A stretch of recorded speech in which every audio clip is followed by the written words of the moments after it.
Jaya Radha Madhava Kunja Bihari Jaya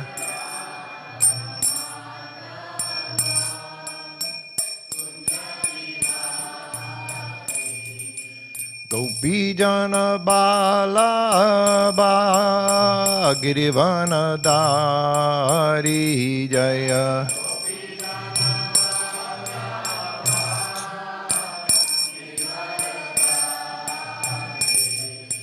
Gopi Jana Bala Ba Girivana Dari Jaya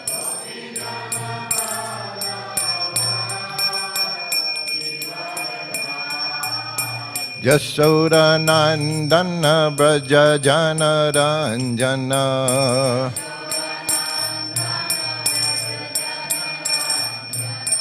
Yasoda Nandana Braja Jana Ranjana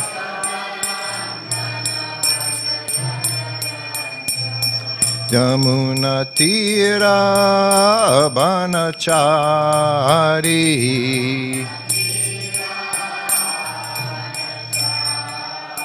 Jamuna Tira Banachari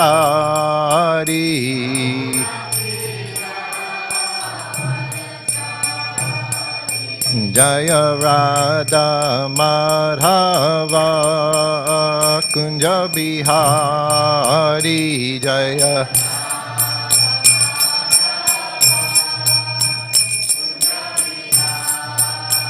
Jaya Radha Madhava Kunja Bihari Jaya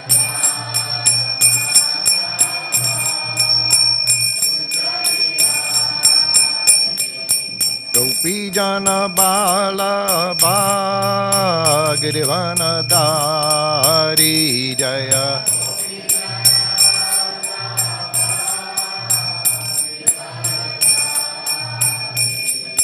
Gopi Jana Bala Ba Girivana Dari Jaya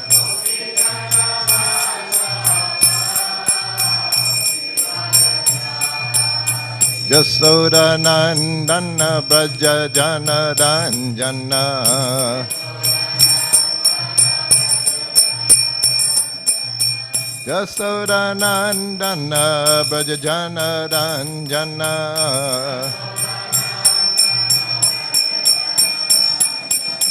Yasoda Nandana Braja Jana Ranjana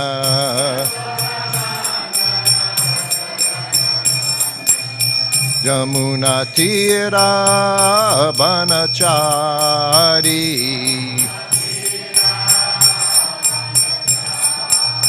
Jamuna Tira Banachari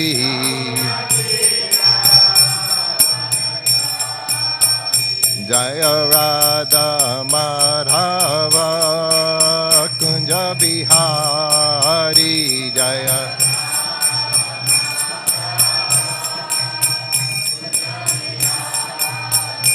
Jaya Radha Madhava Kunja Bihari Jaya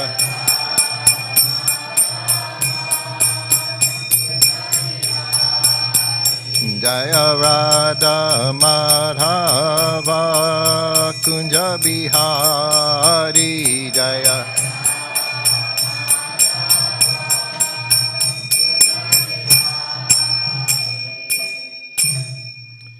Jai Om Vishnupad, Paramahansa, Parabhajakacharya, Asatara Satasisi Mother's Divine Grace, A.C. Bhaktivedanta Swami, Śrīla Prabhupada Ki Jai. All glories to the assembled devotees, all glories to the assembled devotees, all glories to the assembled devotees, all glories, Shri Shri Guru and Gauranga, glories of Śrīla Prabhupada.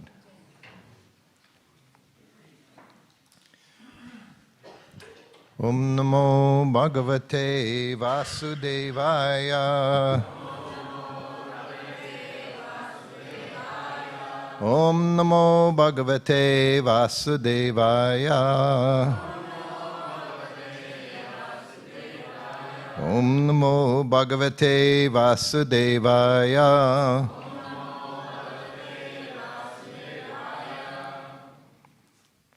So today we're reading from Śrīmad Bhāgavatam, 9th Canto, Chapter 6, Text 8.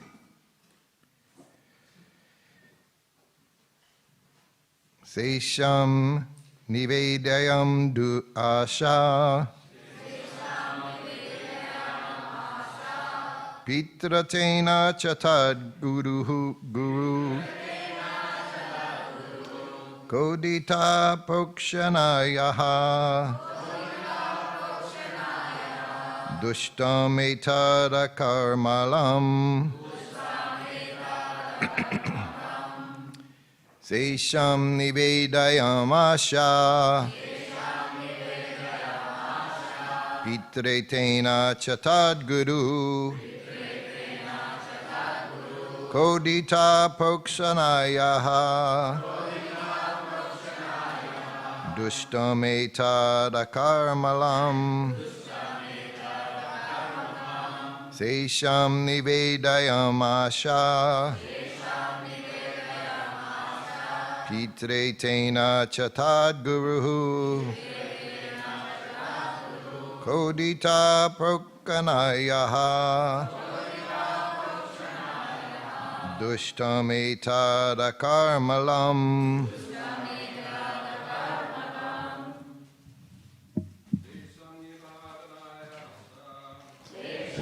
Desham Nevadayam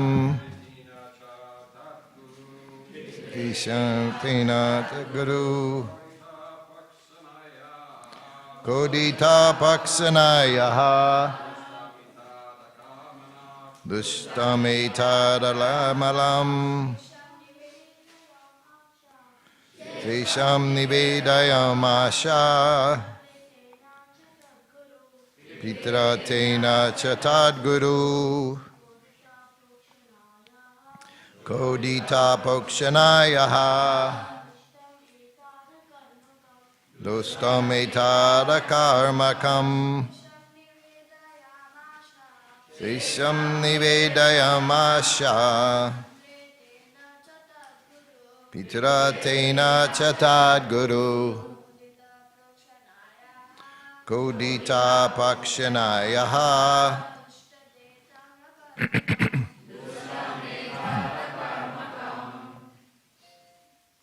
Mataji's?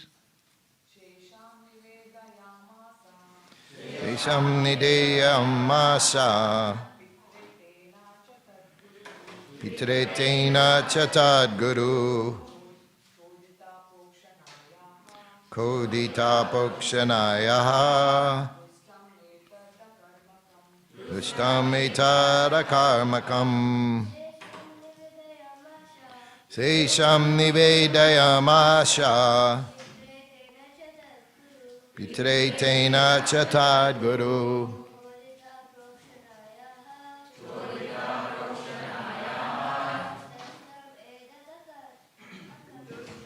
Dushtam Etada Karmakam Sesham, the remnants. Nitedayam Asha, he offered.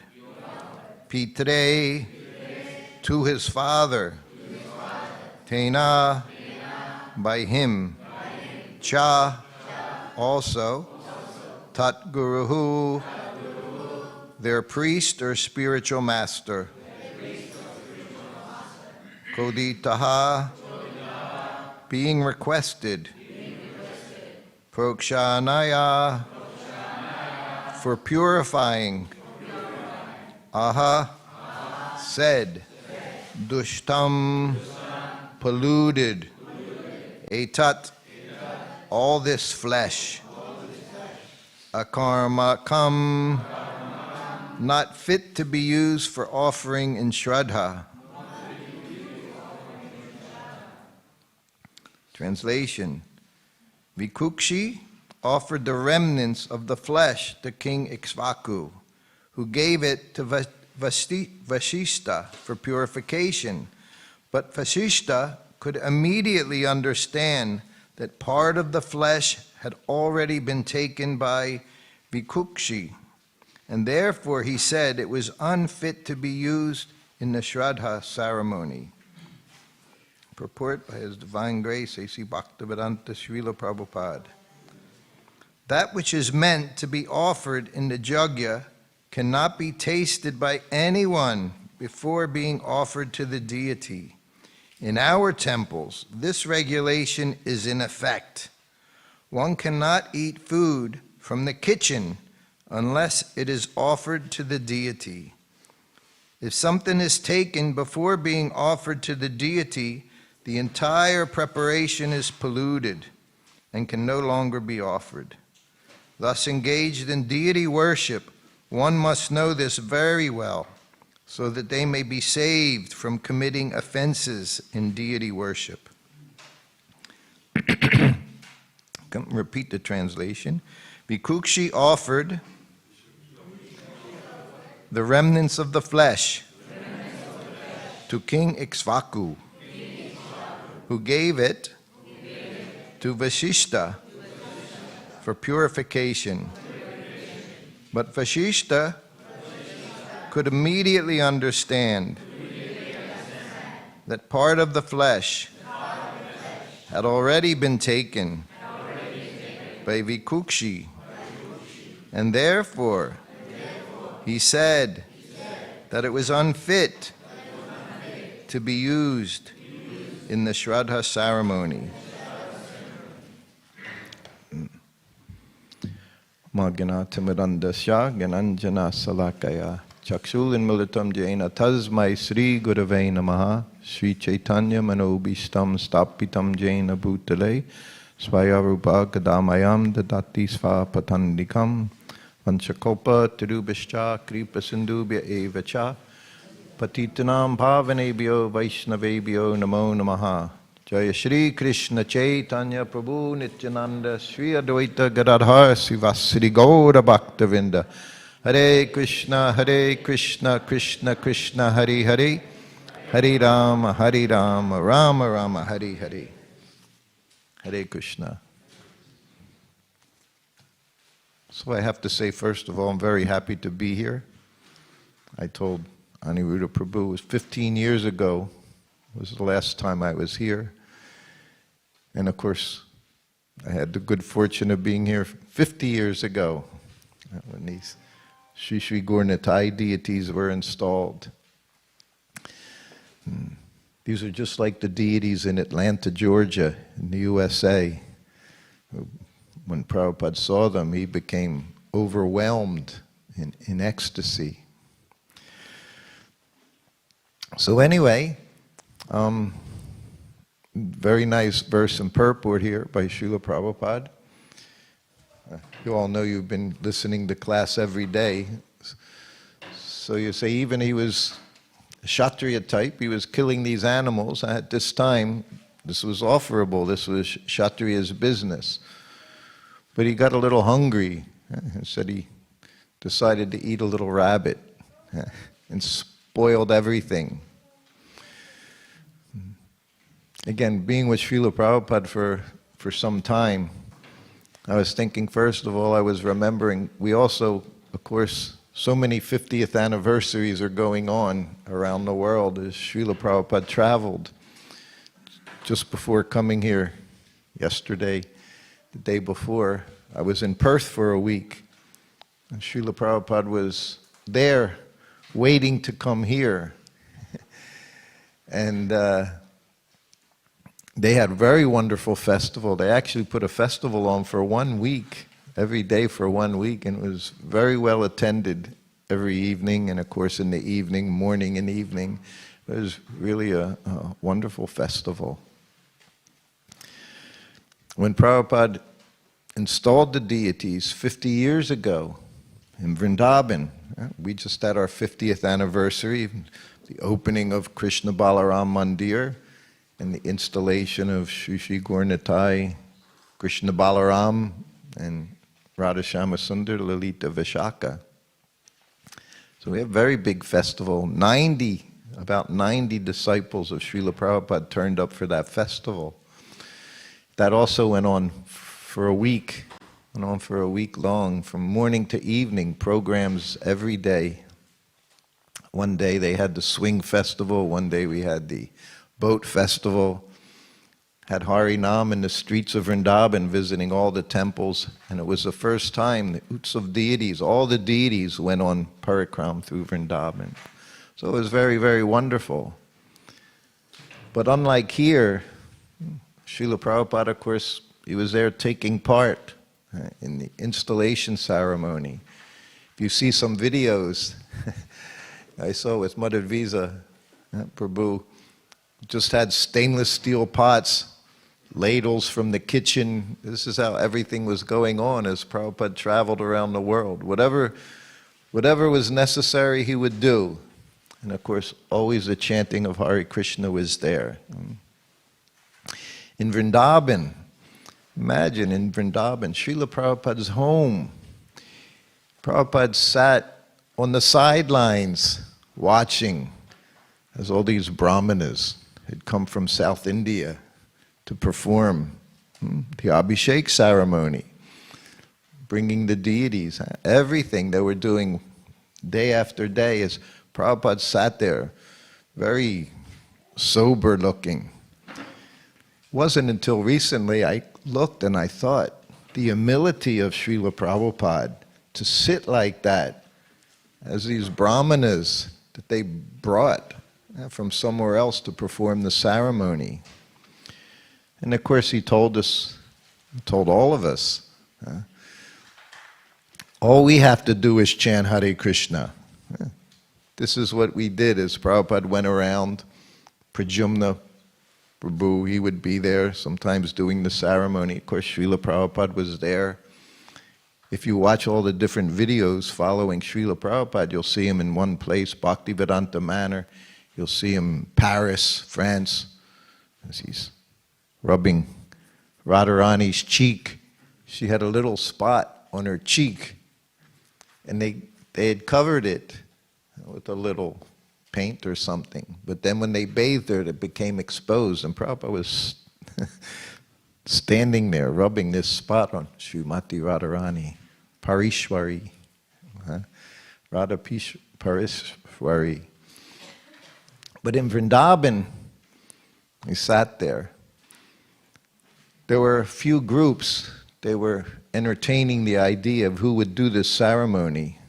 Of course, Prabhupada said, for the locals, they had to do this so that they would be accepted. Krishna Balaram Mandir would be accepted as a bona fide temple in Vrindavan.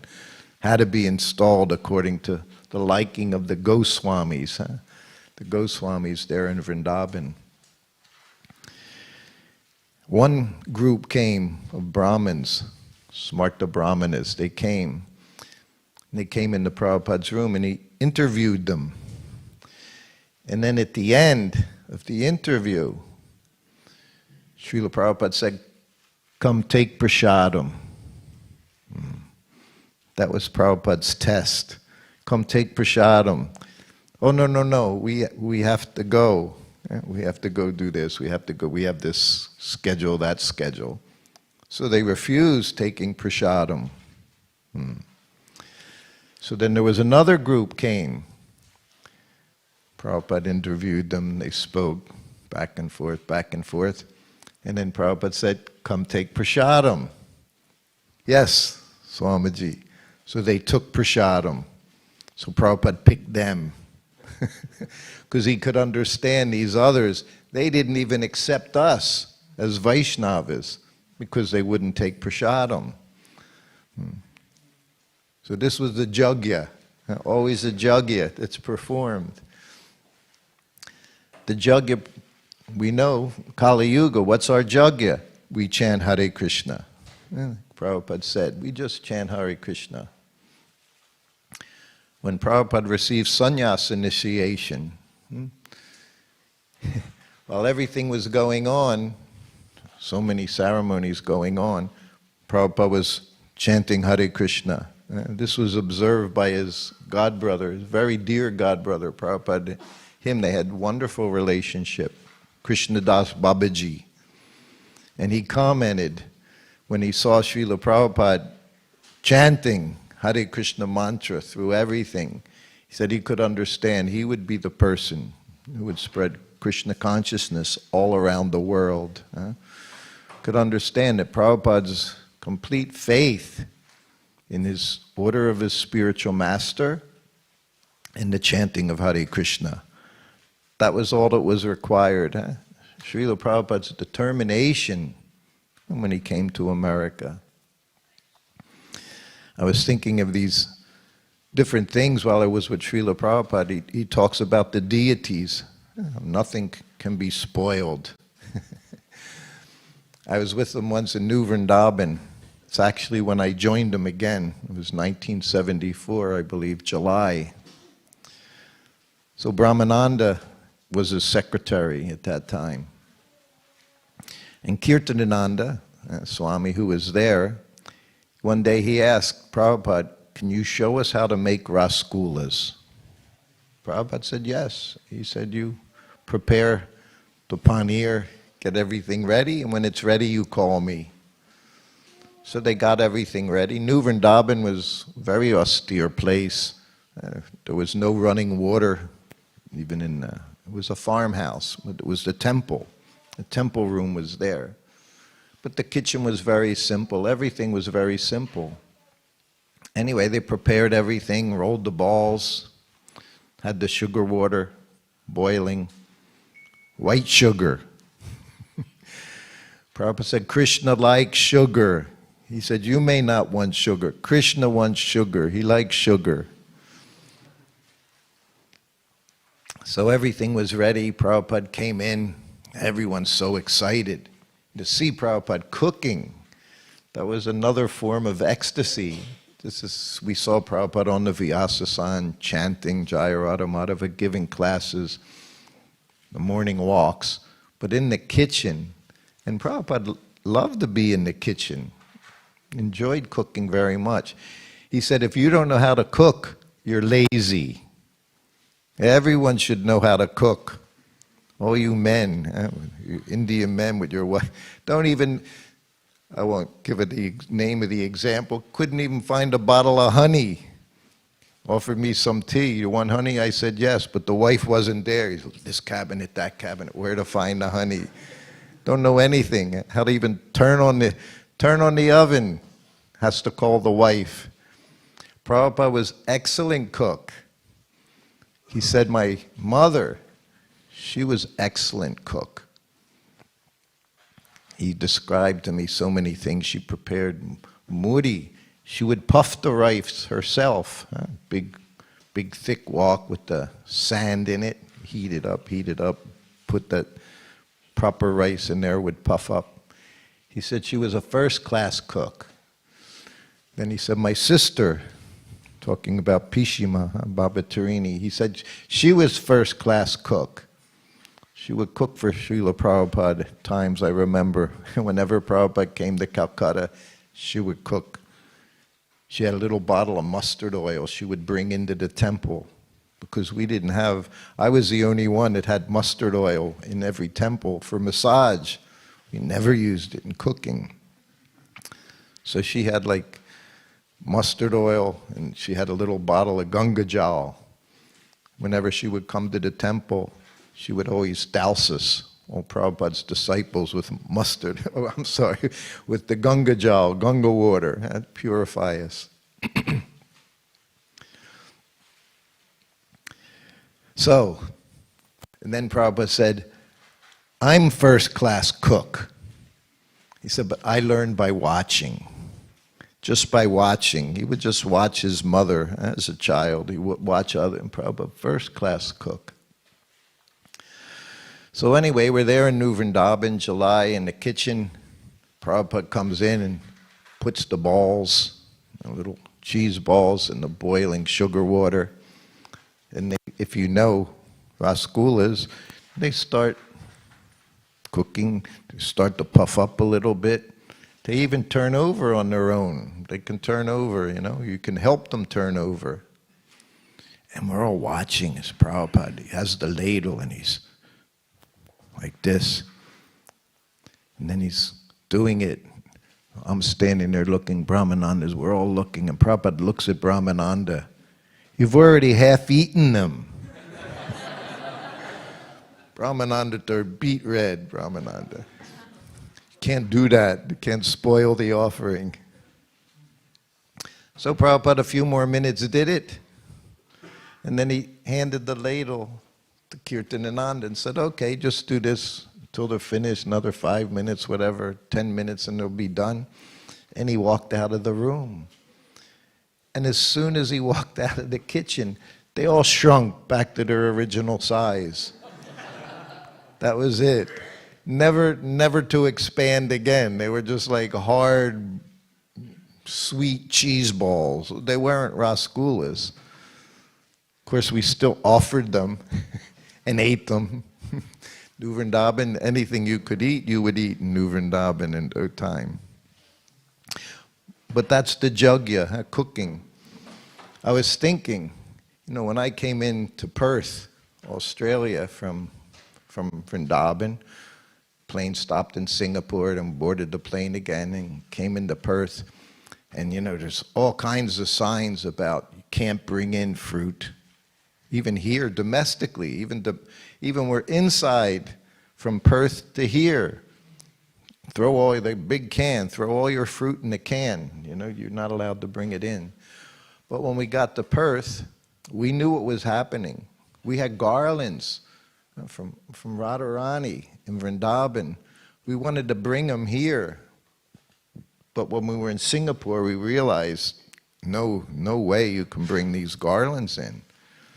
So we found a spot in the airport there. They had a nice garden. Actually, it was a very beautiful area. It had orchids, all different kinds of orchids all around, and different things. So we found a spot in the dirt there where we put Radha Shyama Sundar's garlands. We figured, well, she could at least be there. And then we got here, and you're picking up your bags, and there was not a lot of workers watching us. There was just one woman with a dog.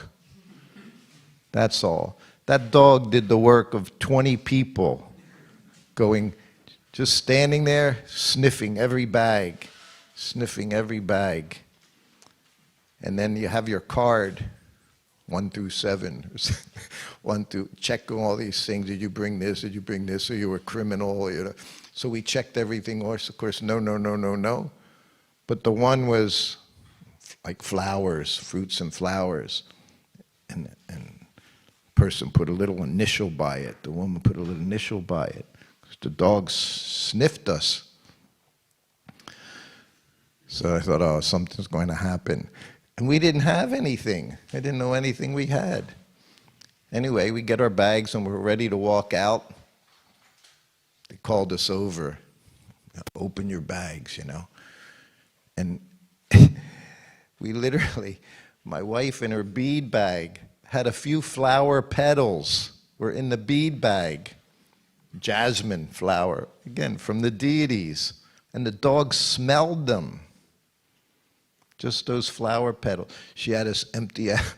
We opened up the bead bag, and all these little old flower petals were in there. And we got stopped because of that, because of the nose of a dog. And I was thinking, oh, that's why dogs aren't supposed to be in the house.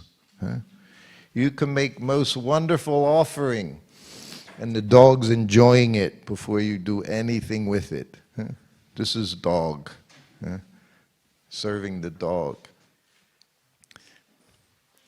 What can be done? We know dogs are there. Prabhupada would give them prasadam when he saw dogs and everything, but they were outside. But I saw how easily an offering can be spoiled. I know some temples, some of my godbrothers, generally initiating gurus, the people that cook, they're not even allowed to taste the prasadam afterwards. Because if that mentality is there, I'm cooking, and you're thinking, making this nice offering. Prabhupada gave so many directions how to prepare the foodstuffs for the deities. It was mode of goodness. Huh? You can read in Bhagavad Gita, you can read the purports. Not too spicy, not mode of passion cooking. If that cooking's going on, who are you cooking for? Prabhupada's direction, I cooked for him every day while I was with him. He showed me how to use this cooker 3 days in a row. Showed me how to spice. It was very simple, very nice, everything very tasty by his direction. But too much spice, mode of passion. So when we cook, we have to think, who are we cooking for? The deities. Prabhupada speaks specifically about this. Huh? Those who are cooking for Krishna. In 1973, Los Angeles, California, New Dwarka. That was the headquarters, the world headquarters of ISKCON. At that temple, there was the head pujari, Shilavati. She was, we were young. She was already 10 years older. She just died last year, 2 years ago. I think she was in her 90s, 93 or 94 or something. She went to New Vrindavan for her final months. She was there in New Vrindavan. But Prabhupada trained her up how to prepare for the deities, how to do everything, just like he did with Jamuna. They were the main pujaris back in the 70s, Jamuna and this Shilavati. So she was the head pujari for Rukmini Dwarkadish. Devotees would come from all around America to be trained by her, to be pujari. So like everyone, Hari Sari knows, you would come out of Prabhupada's room and many times somebody would be outside the door. What did Prabhupada say? What did Prabhupada say? I heard that so many times. What did Prabhupada say today? Just wanted to hear. What did Prabhupada say? And she came up to me. What do you do? How do you cook for Prabhupada? So I told her. Yes, Prabhupada showed me. Showed me how to make chapatis without a rolling pin. And we were in Dallas the very first day I was there. Everything was set up. Dallas, Prabhupada had his own quarters, nice kitchen area. He showed me how to cook in the kitchen and massage at the same time on the kitchen floor, on the mat, 3 days in a row, showing me how to massage and how to watch the cooker, how to set up the cooker. Everything was there, 3 days in a row. So these chapatis, we made the chapati dough. I knew how to make chapati dough. Kirtanananda showed me some cooking in New Vrindavan. I was the head cook for 4 months before Prabhupada came, which meant you did all the cooking. You didn't have any assistants. You were the head cook, meant you were the cook. Everybody else was on the farm, going out, milking cows, mending the fences, like that. So anyway, there was no rolling pin. He said, I'll show you how to make chapatis without a rolling pin. And he said, they're better that way. So we just had 2 balls, dough balls. So you just put the flour on both of them, put one on top of another, and started pressing down on the 2. So they become a little flat and a little more flour. You keep turning this way, that way. So you press out 2 chapatis at the same time. Instead of rolling out 1, you're pressing out 2. And because you're not using a rolling pin, actually the dough responds better. You don't press all the air out. Anyone knows how to make a good pizza, you don't use a rolling pin. You press it out with your hands, you just press it out with your hands. So that's what we did with the chapatis. Anyway, she said, when you serve Prabhupada lunch, what do you do? So I told her. I said, Prabhupada's saying, putting his tilak on, saying Gayatri, and you're in whatever kitchen area is available, wherever you're traveling. You set up the plates. Your chapati dough's there. You make 1 chapati. And of course, has to puff up. Has to puff up a chapati, otherwise don't bring it into Prabhupada. Chapatis were the only thing allowed to be puffed up in ISKCON. You're not allowed to be puffed up. Chapatis must be puffed up. So you put the puffed up chapati on the plate, a little ghee on the top, and you'd run into Prabhupada's room, and you're coming in and he's finishing Gayatri. That's the perfect scenario.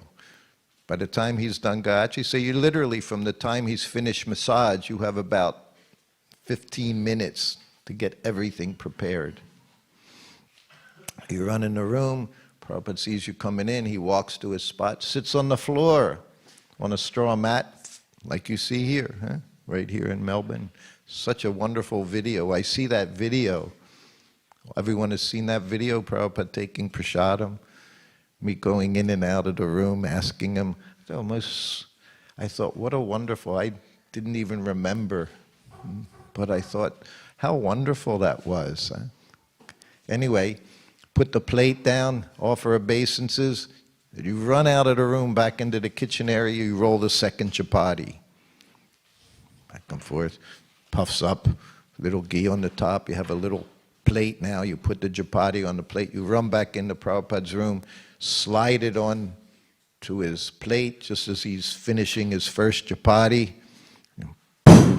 pushes it down, the steam comes out.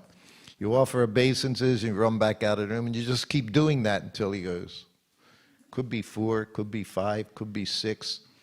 Every time in and out of the room, every time you offer obeisances and you go make another chapati. So Shailavati asked me, so I told her, this is what I do.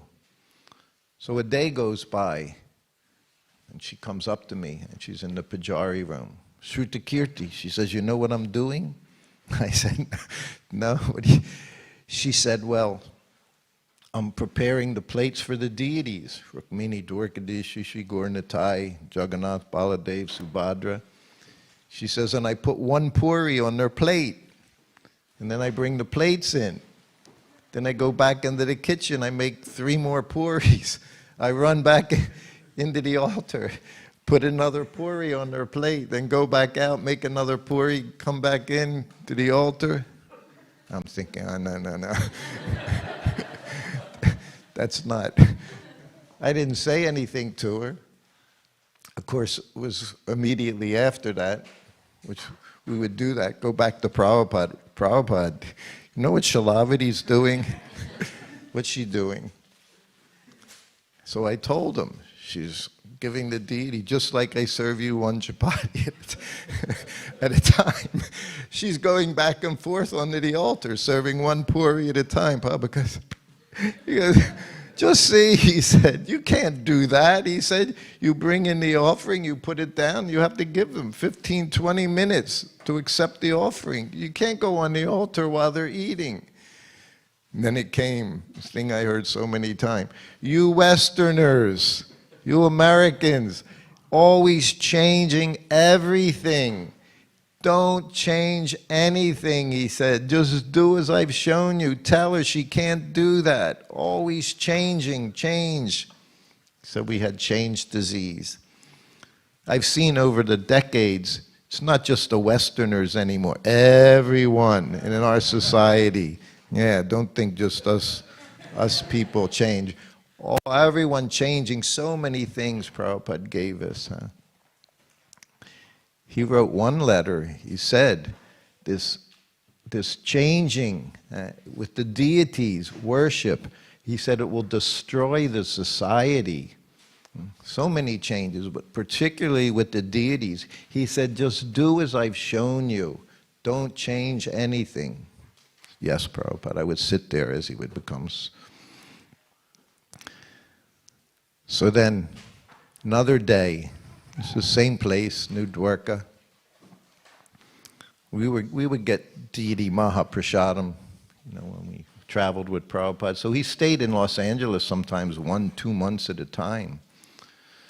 So they would bring us the Maha, Rajbhog, Maha, things like that. So one day what they had brought us from the deities Maha was the sweet. So Prabhupada gave us such wonderful sweets, Bengali sweets. For Mangalarti, so many milk sweets, right? You make sweet rice, kheer, rasgulla, sandesh, burfi. So this wasn't like any of those things. This was kind of looked like a luglu. Had dried fruit in it, had peanuts in it, had Quaker oats puffed rice in it. I don't know if in the West, we have our own, America, they had their own puffed rice. Doesn't look anything like the puffed rice in India, but it's, anyway, this fuzzy looking, bigger puffed rice, that was in there, and dates and things. So one day when I gave Prabhupada his lunch, I put 2 sandesh and 2 of these sweets on his plate to see how he reacted. So of course he has his lunch. The end of lunch, he would end with a sweet, sandesh. He said sandesh was a tonic. He didn't even say it was a sweet. He would have it sometimes at 1 o'clock in the morning, 2 o'clock. He was translating. Sometimes he'd ring the bell, bring me a sandesh, he'd say. So I put those sweets on there, and Prabhupada's having his lunch. I'm doing the usual back and forth, getting chapatis like that, bringing chapatis. So then it came to the end of his lunch. I come in to get the plate.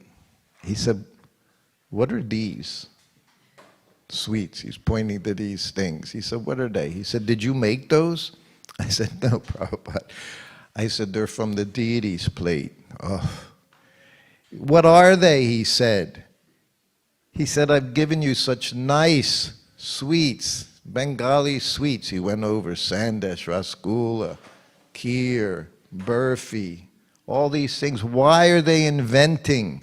Why are they changing what I've given? He said, "Don't change anything. Just do what I've shown you." Any potency we have in this society is by following Śrīla Prabhupāda's instructions. 1 year later, 5 years later, 500 years later, if we're to go on, carry on with potency, only way we can do it is, Prabhupada would say, "Do as I've done." And for those that were with him, he would say, "You've been with me, you should know what to do." And what he did was always very consistent, very regulated. Schedule was regulated. Chanting japa. Every afternoon, Prabhupada had his bhajan time. As much as he was doing, I would see him reading his books in the afternoon, sometimes doing bhajan, chanting, playing harmonium, sometimes walking around doing japa. That was his time. I remember early on, we would hear about Bhaktivedanta Thakur's schedule. Everything was there when he did his magistrate work, when he chanted, when he read, when he did books, when he wrote, everything. Prabhupada did the same thing, only he was doing it as he traveled around the world. Hare Prabhu knows we couldn't keep up with them. I remember traveling one spot to another, sometimes 20, 25 hours flying airports. As soon as he got to the next place, he set his watch. He would come to Delhi from USA, so much flying, 25 hours, sometimes 2 airports, 3 airports. He'd come to Delhi, set his watch, 6 o'clock in the morning, time for morning walk. That was it, because now he's here. And immediately he assumed that schedule. So many stories we all have sleeping. We would be sleeping at times we weren't supposed to be sleeping. That was very, very bad. Very bad. He would call us in like dead men. Prabhupada called us dead men. Sleeping like dead men, he said. All the karmis are working, not the devotees, eating and sleeping very peacefully, he said, very peacefully sleeping. So to be with Prabhupada, you learned so much, how to do everything, how to chant nicely, how to take rest even, how to rest, how to put tilak on, how to honor prasadam, what prasadam was, what we prepared for Krishna. But he was Śrīla Prabhupada, he was pure devotee. Same thing in New Dwarka. New Dwarka I spent a lot of time. And Prabhupada somehow gave a lot of instructions in New Dwarka. He would go into the kitchen.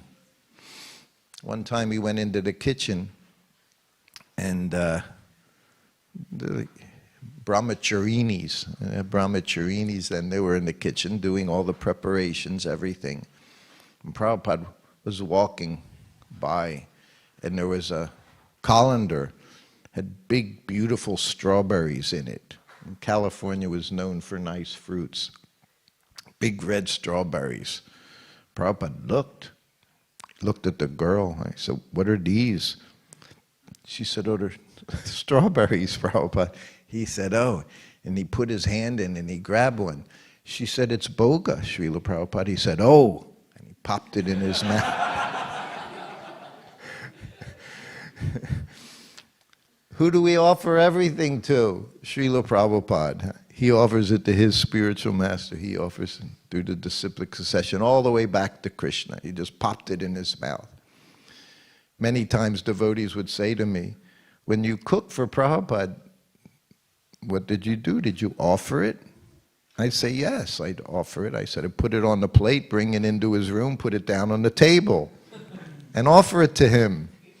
It was Prabhupada. What else is there to do? Pujari, personal servant, same thing. Same thing. I learned more and more. Now I'm back on the altar in Vrindavan. So you do the same thing. You have to be very careful, very attentive. And with Prabhupada, it was the same, but he was always moving around. So unlike the deity, who generally, they stay in one spot. But Prabhupada, you're Pujari, but he's always doing different things. Devotee, "Prabhupada, I always want to be at your lotus feet." He said, "Well, that'll be difficult. I'm always traveling," he said. I was thinking one other thing. Anyway, it was another one. He was in the train from Vrindavan, Mathura. If you've ever been on the trains in India, it hasn't changed very much. Same style as there. They're late. They're dirty. You know, most of them. Maybe there's some newer ones now. I haven't been on one. But he was on the train, and devotee was with him. So Prabhupada knew all the different stations around Vrindavan, Mathura, stop here, stop there. So they made a stop, and Prabhupada said, "You can get kachoris here." Man makes them very nice, cooked in ghee like that, so buy kachoris. So the devotee went and bought some kachoris while the train stopped at the station for 10 minutes. And he comes back in and wipes down the table. Prabhupada's sitting at the table, puts the little newspaper thingy with the kachoris in it. And then he gets down on his knees. Prabhupada said, "What are you doing?" He said, "I'm offering the kachoris, Prabhupada." He said, "I'm right here." Who are you going to offer them to? Somebody else? We had a unique experience. We just gave everything to Prabhupada. He just took everything, like Govardhan Hill. He could take everything. You just gave it to him and he accepted it. This was our benefit. We still do the same thing. Everything we offer it to Śrīla Prabhupada. And then we know it goes to Krishna. But what you offer, you have to be very, very careful. He said that in Miami when he was traveling one trip. Caracas, Miami, Atlanta. Also 50 years ago. 50 years ago. Last month. And when he went to Miami, they had Gaur-Nitai. And he said everywhere he went, he saw Gaur-Nitai like he did in Atlanta, like he did in Caracas, like he did in Mayapur. This trip, he constantly was going into ecstasy, sitting on the Vyasasana, where he would have to stop speaking. Tears would come in his eyes. It was very special. So there in Miami, he said, "You have Gaur-Nitai, very wonderful, they're very merciful." He said, "And you may have Radha Krishna here." He said, in the future. He said, but if you do, you have to be very careful not to make offenses. Gaura-Nitai, he said, they're very merciful. If you accidentally make some offense, that's okay. He said, but with Radha Krishna, you have to be very careful not to make offenses, he said. But then he said, even if you don't have Radha Krishna, you have Sri Sri Gaura-Nitai. He said, Radha Krishna is there, in Gaura-Nitai. So this is the point. We do our jagya. You have to be very careful. Even within Kali Yuga, we have chanting of Hare Krishna, but so many other things are there. Prabhupada installed deities all around the world. So how we serve them, we have to serve them, not that they're serving us. Not that we think, how do I like this? How am I going to like this? We were in Laguna Beach. Prabhupada, he went there from Los Angeles. It was a 2-hour drive to Laguna Beach, maybe even a little less. They had deities there, of course. Prabhupada went there to speak one day, and then he stayed there for the night. And this particular day, every night I would give Prabhupada hot milk, very hot, boiling hot milk. And he never once said to me, I put too much sugar in, I didn't put enough sugar in. Sometimes I'd put honey, and he never commented. He just drank it. Or he would say even ate it. He said, it has to be so hot, you have to start with a spoon. If it's not hot, he said, it turn to urine. If it's hot, then it's food. The stomach digests it very nicely. Anyway, that night, he said to me, put sugar in it. I said, it's the only time he ever asked me to do it. So I went into the kitchen, the deity kitchen, and I boiled the milk, and I asked the devotee in the kitchen, I said, where's your sugar? He said, oh, we don't use sugar here. It's poison. It's worse than heroin, sugar, according to many. It's worse, addictive, it's bad, everything about it is bad. Sugar, white sugar, very bad. Poison. I said, no sugar? I said, well, he said, well, we have honey. So I put some honey in it. I bring it back to Prabhupada. One sip, one spoonful. What is this? He knew. I said, Prabhupada, I said, they don't have sugar. He looked at me. They don't have sugar. He said, how do you serve the deities without sugar? I said, well, they don't use sugar. They say, he said, whatever. He said, they can do whatever they like. You have to give Krishna sugar. Chini puri. Rasa. He likes sugar. I could tell you things going on here and there. Temples don't have it. Oh, it's bad. It's Maya. So many things. Our business is to follow Śrīla Prabhupāda's instructions, not make up our own, not change it, not add things, take away things. If we're to be successful, you do what Prabhupada showed us. We were in New Zealand. Same thing. It was Tushta Krishna Maharaj and Siddhaswarupananda Maharaj. They were both also health. Back in the 70s, now we have vegans. Back then we just had health fanatics. They would eat alfalfa sprouts and mung bean sprouts. And in Laguna Beach, they didn't even they didn't eat cooked food, just raw foods they were eating to be healthy. So these two were also very health conscious. Sugar's bad, this is bad, that white flour, poison. Prabhupada would ask for puris. He didn't ask for whole wheat puris, white flour puris. Maida, not atta, maida. Puris means maida. Anyway, we had just arrived there. No devotees, all the devotees, those two, the sannyasis, they had him go somewhere else. Srila Prabhupada had the whole house for himself with myself and Pradyumna. So I cooked for him. There was ghee, was there. But I didn't have sandesh. I didn't make any sandesh. We didn't have time. Prabhupada said, sandesh, very good for traveling. He said, it'll last a week without refrigeration if you make it properly.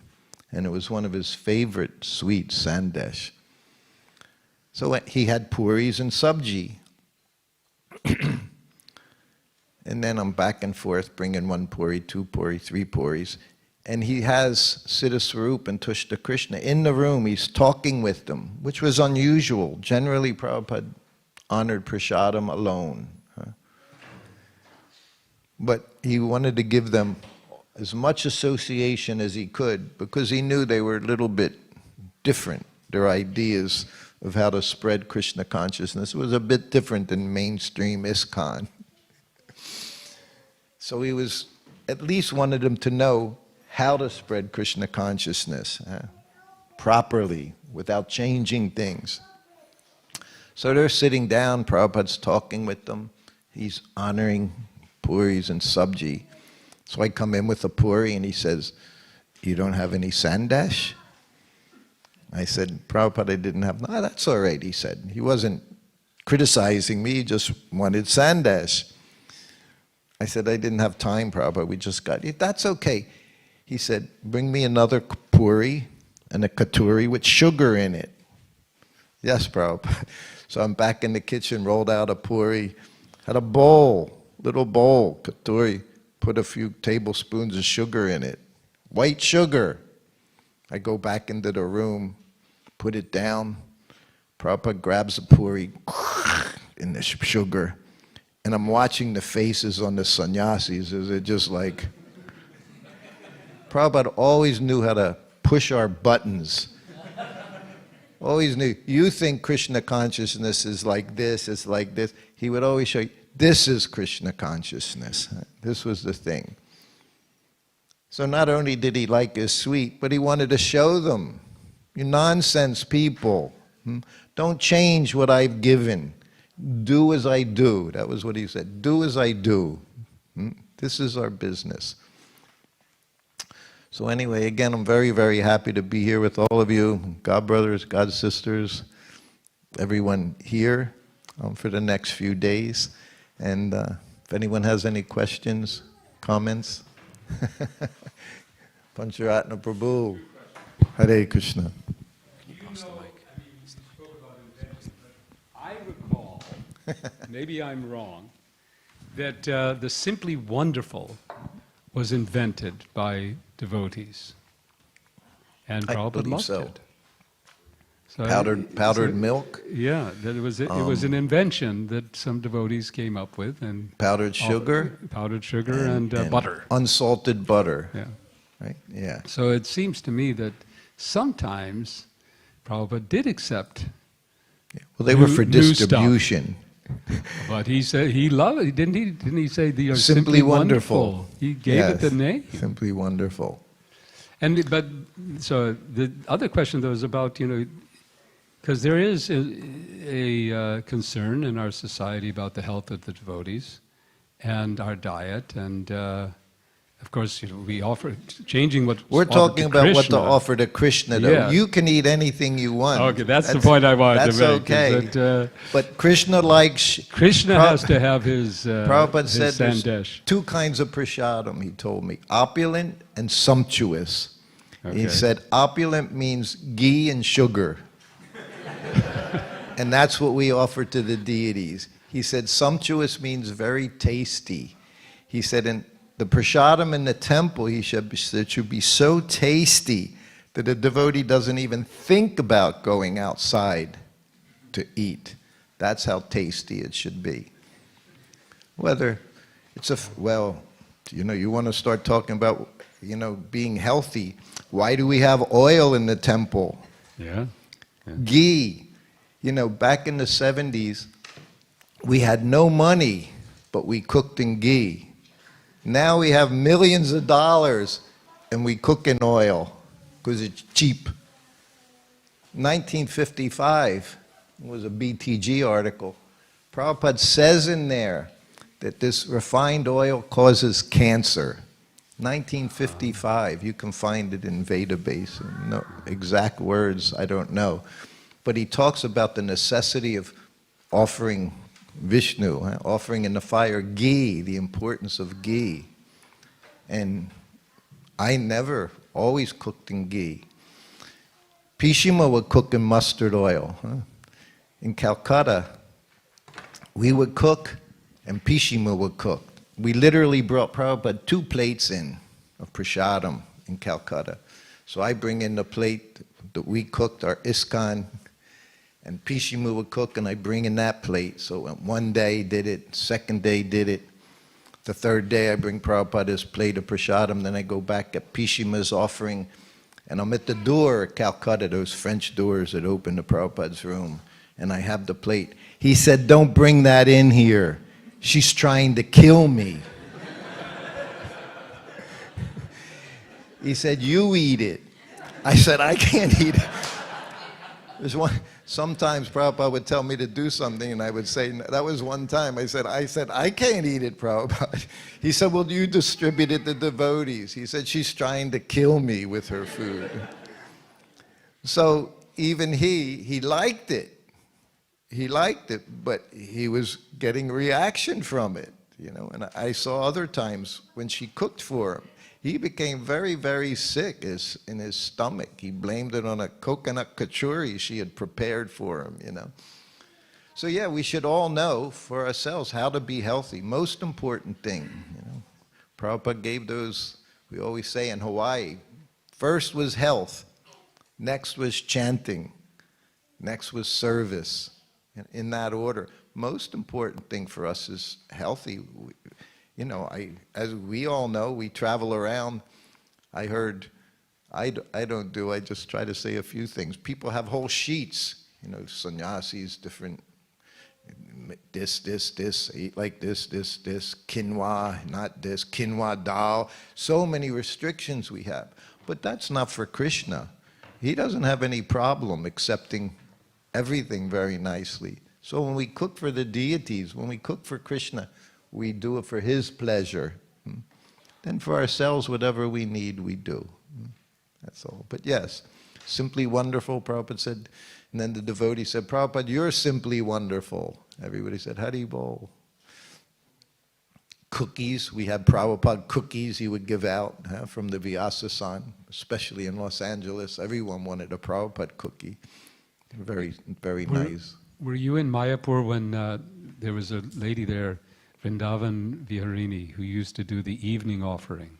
And she was an expert pastry maker. And I don't know if Śrīla Prabhupada took those. Unfortunately, I don't remember any excellent pastries in Mayapur now.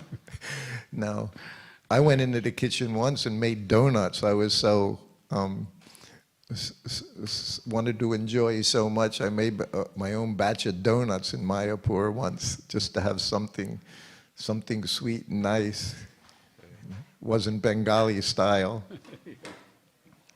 I don't know, we should stop here or have another question? Hare Prabhu. Wonderful class. Thank you. 2 things. When we opened the Vrindavan temple, Prabhupada's godbrother, Ananda Prabhu, Yes. he was living in our ashram. Prabhupada gave him permission. And he used to cook for the deities every day. Yeah. So after some time, the devotees got a little concerned because whenever he cooked, when he finished, he would take a bunch of the prasadam and go off and have his lunch. So they couldn't figure out how he's cooking. He was cooking for Srila Bhaktivedanta Saraswati Prabhupada. And so the devotees went to Dhananjaya. He went to see Prabhupada. He said, "What do we do?" And Ananda's cooking and then just walking off with the offering. We haven't offered it yet. Prabhupada said he automatically offers everything to his guru before he eats. So it's already offered by the time he comes onto his plate. Yes. And the other thing is chana and chini. paneer and sugar. Yes. In Delhi one time, he did the same thing. He asked for chana and chini, a katori of freshly made paneer, and one of sugar, white sugar. Yes. And he would taking lumps of the paneer, dipping it in the sugar, and just eat it. Yes. and he had diabetes. Yes. So I don't know whether that was like some way of counteracting, like if you get blood sugar problems. Blood sugar, right, right. But that was That, Prabhupada. Ananta Prabhu, right, who was cooking in Vrindavan. He did all the cooking and he made all the milk sweets, 6 different milk sweets. So finally, when he became so old and retired, it took 6 devotees to do what he did by himself in the kitchen. That's what he said, take 6 of them to do what I did. This was devotee, expert. He was expert. We know Prabhupada was expert, right? He had that wager with, what was his godbrother's name there? The Bagaji. Grahasta. Bagaji? Yeah, Bagaji. How he could cook for 100 people. Yeah, I remember that day. Yeah, in like an hour. I said, no, not possible. Not. Prabhupada he could do anything. He could also eat. He could eat gulab jamun more than everyone. Back in the early days, he would just pop gulab jamun. So, yeah. And We his can't sister, imitate. Bhavarini, which same thing. 76, we came from Calcutta to Mayapur. So she came with us. And she insisted on cooking for him. Yes. And after 3 or 4 days, I came in one afternoon. He was on his side, holding his stomach, and complaining about how his sister's cooking was killing him. Yeah. And he called her in later on in the day when he was up and about again, and he started chastising her like anything. I was in the room. I was really, not sure whether I should be there or not. It was all in Bengali. Yes. But he was telling her, you have to go back to Calcutta. You can't stay here.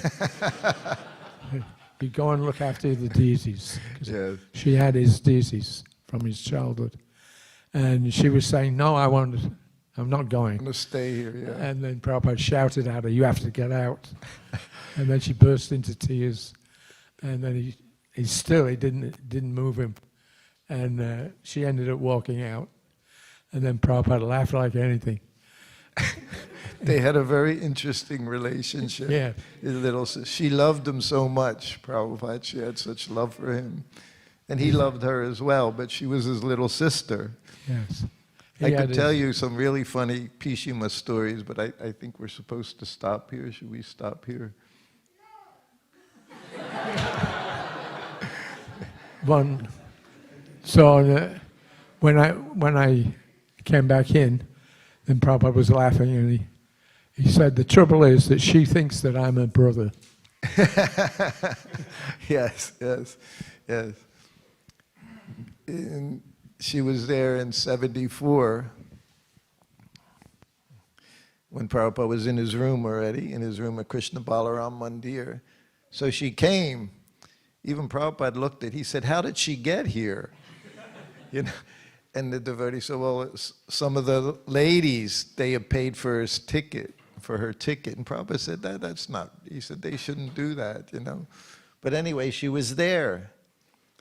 So one day after lunch, you know where the servants' quarters was, right behind Prabhupada's room, and that was the servants' quarters where we stayed 24 hours a day.